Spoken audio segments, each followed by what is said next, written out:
Hi, this is Teresa Alsop from the Sewing Quilting Center again, and we are working on my great grandma's quilt. And we've gotten a few blocks done, and as I was quilting, I thought of some things that I forgot to tell you that you might want to know. So we're going to come to this very last block that I just finished, and I don't know if you can see from the now that it's quilted out how crooked it is, but if you come and look up here on the screen, you can see how irregular these lines are. And by using multi-point, I did several multi-points, and so I was moving where this is right here, where it kind of concaves in and then it flares out.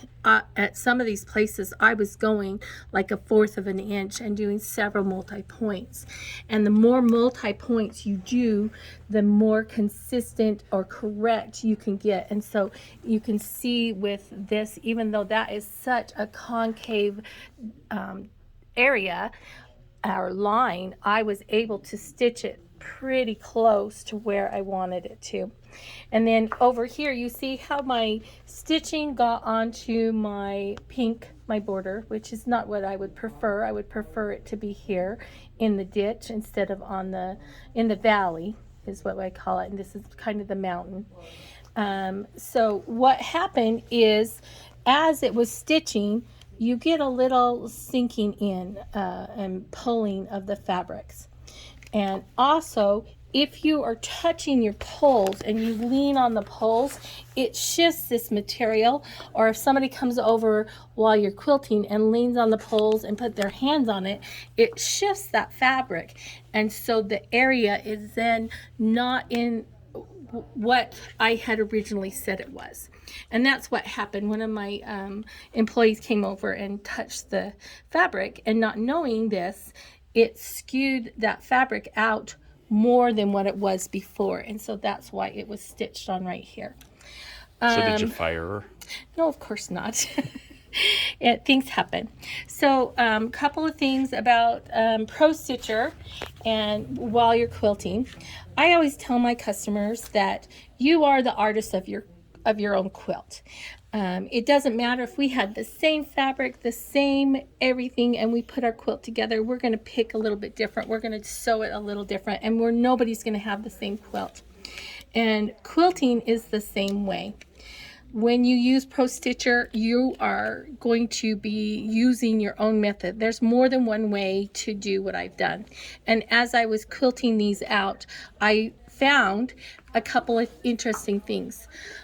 Before, I was saving my area because when I did my trace area and it stitched it out on my ditch, I thought you had to put a new block in so that you could skew it. And I wasn't thinking, and I just pushed my modify skew and skew 2, and it did go into the orange. So I didn't have to re-plot out my block twice. I only had to do it once. I didn't have to save it when I had stitched it out. Then I just brought my design and skewed it into the block, which is really nice. Another thing is I baselined this design and then resized it.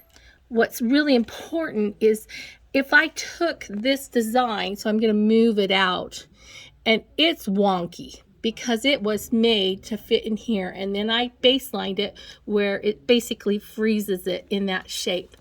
If I now take this wonky design, make a new area, and skew it into another weird block, it's going to distort this design because it's already wonky to begin with.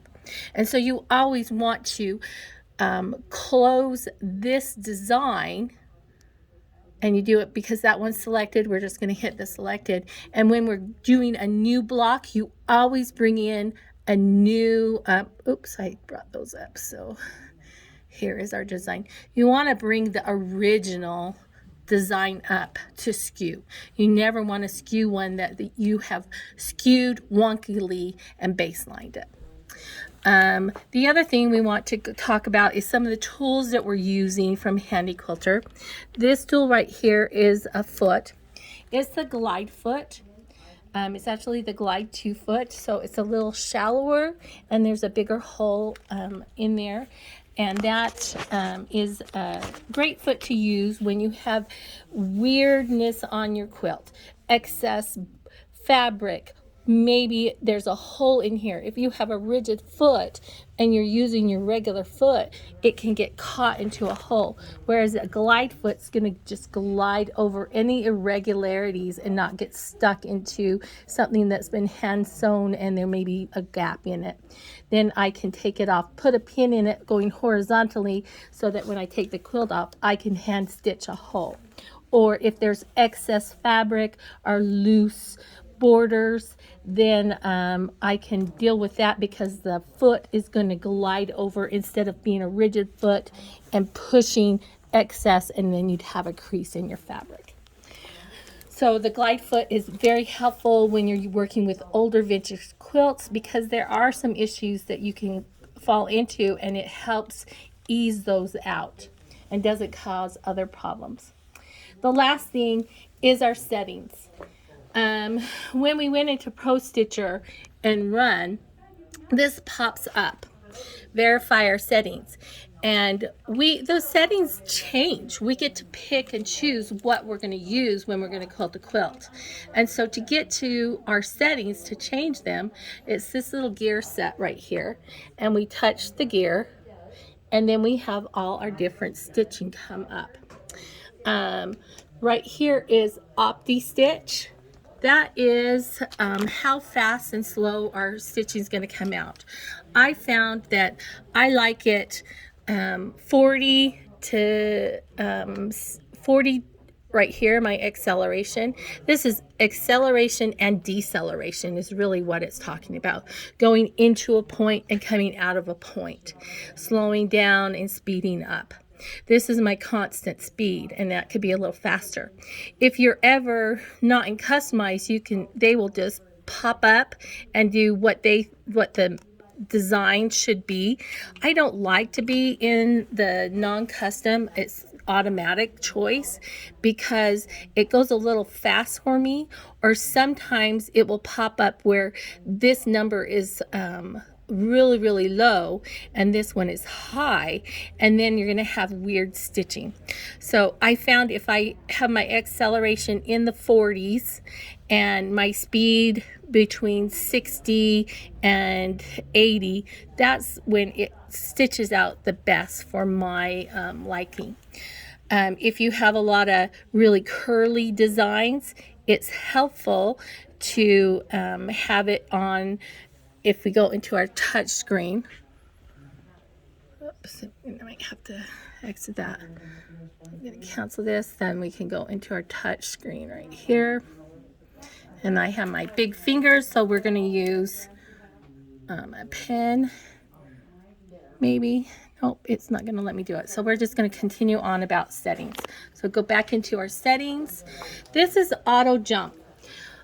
Right now, my jump is set at 6 inches. I don't like to have my machine move on me, and what the jump means is it's going to jump from the last end point to the next start point. And I don't really like it to move, so I prefer to take it down to 0. And then I'm just touching that block right here. If something comes up, just exit it, and I put in 0 and enter. So basically what that means is my machine's not going to jump anywhere or move anywhere unless I move it. My next is my stitches per inch, and we can change the stitches per inch. I wanted it a little higher. Here's my tie-offs and my pull-up, but basically you can change those stitches depending on what type of quilting you're doing. And as we do other quilts, we will set our settings so that you can see, because you change them, and that's why it's so easy to get to, is because you will change them depending on what type of quilts you're quilting. Thank you for